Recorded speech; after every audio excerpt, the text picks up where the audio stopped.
Isang dating taga-suporta ng Communist Terrorist Group ang voluntaryong nagbalik loob kasabay ng pagsuko nito ng kanyang isang pirasong rifle grenade na may bull trap sa bayan ng Ballesteros, Cagayan noong ika-6 ng Hulyo nitong taon.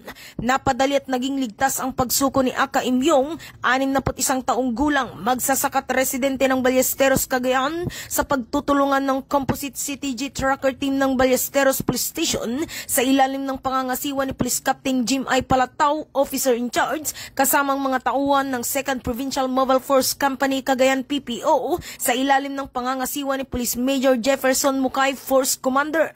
Ayon sa kanya, siya ay na-recruit ng isang pinuno ng pangkat ng Northern Cagayan Committing Probinsya ng Cagayan at naging regular na miyembro ng CTG noong 1990. Dahil pa sa hirap ng buhay, nakumbinsi siya at nagpa siya na sumali sa grupo.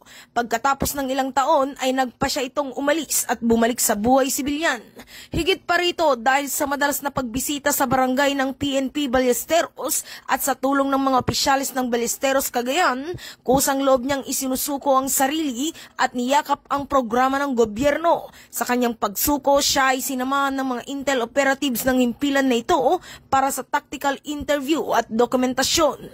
Ang matagumpay na pagsuko ay alinsunod sa programa ng pamahalaan na Retold Community Support Programs at ang EO70 NTF-ELCAC na inorganisa ng pamahalaan upang tumugon at magbigay ng kamalayan sa patuloy na paghihimagsik ng komunista sa ating bansa.